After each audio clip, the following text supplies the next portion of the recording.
बच्चों कल हमने आपको बताया था धातुओं की वायु से क्रिया। आज हम आपको बताएंगे कि धातुओं की तन अम्लों से क्रिया। तो तन अम्ल हमने आपको बताया था HCl, H2SO4, HNO3 ये तन अम्ल हैं। तो तन अम्लों से क्रिया धातुएं करती, तो धातुएं तन अम्लों से क्रिया करके हाइड्रोजन गैस को विस्थापित करती हैं। तो धातुएं हमने आपको बताया था Zn, Mg, sodium, aluminium, magnesium, ferric, लोहा ये धातु हैं।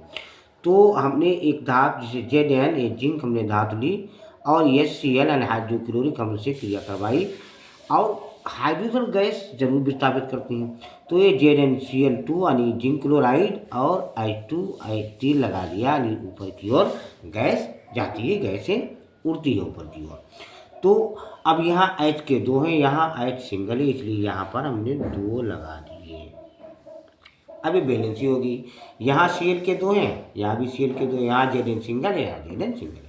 तो यानी जिंक की हमने जब हाइड्रोक्लोरिक अम्ल से क्रिया करवाई तो जिंक क्लोराइड और हाइड्रोजन गैस। एक धातु है मैग्नीशियम, तो मैग्नीशियम की हमने सल्फ्यूरिक अम्ल से करवाई यानी ये भी एक अम्ल है H2SO4। तो MgSO4 और हाइड्रोजन गैस, क्योंकि धातुएं जब तन अम्लों से क्रिया करेंगी तो हाइड्रोजन गैस अवश्य मुक्त करेंगी यानी उनको छोड़ेंगे।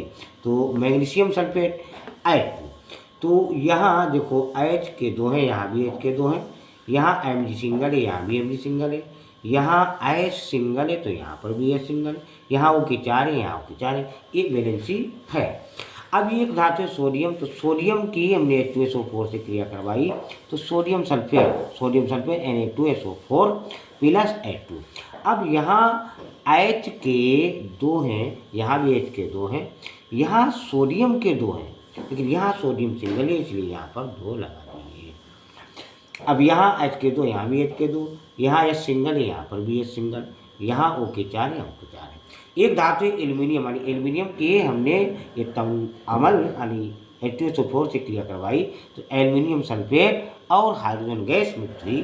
अब यहाँ ऑक्सीजन के, क्योंकि हमने बताया था कि जहाँ कोई निशान नहीं होता है वह गुणा की जाती है, तो ऑक्सीजन के यहाँ 12 हैं और यहाँ ऑक्सीजन के 4 हैं, तो हम यहाँ पर 3 लगा देंगे। तो 3 चौको 12, ऑक्सीजन के 12 हो गए। लेकिन एल्युमिनियम के यहाँ 2 हैं, तो यहाँ एल्युमिनियम के 2 लगा देंगे। हाइड्रोजन के, यहाँ हाइड्रोजन के 6 हो गए, लेकिन यहाँ हाइड्रोजन के 2 हैं इसलिए यहाँ हाइड्रोजन यहाँ 3 लगा दिया, तो ये वैलेंसी भी हो गई। अब एल के 2 हाइड्रोजन के 6 तो हाइड्रोजन के 6, सल्फर के 3 तो सल्फर के 3 और ऑक्सीजन के 4, ऑक्सीजन के 12 तो 3 चौको ऑक्सीजन के 12। अब एक धातु है मैग्नीशियम की सांद्र नाइट्रिक अम्ल से क्रिया करवा, ये भी तन अम्ल है, तो ये मैग्नीशियम नाइट्रेट प्लस H2। अब यहाँ ऑक्सीजन के 6 हैं और यहाँ ऑक्सीजन के 3 हैं, तो यहाँ पर 2 लगा देंगे।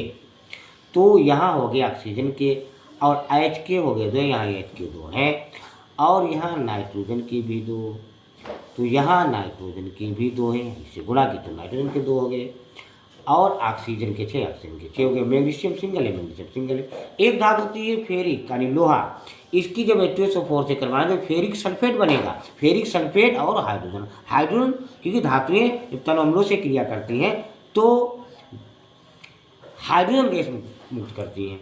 तो ये लोहा H2SO4 तो FeSO4 प्लस H2। अब हम बैलेंसी देखेंगे, यहाँ Fe सिंगल है, यहाँ भी सिंगल, H के 2 हैं, यहाँ H के 2 हैं, यहाँ H सिंगल है तो यहाँ भी H सिंगल, यहाँ O के 4 हैं, यहाँ O के 4 हैं। बच्चों आप लोग मेरे लिए लाइक और सब्सक्राइब जरूर कीजिए। हम कल फिर मिलेंगे अगली वीडियो में।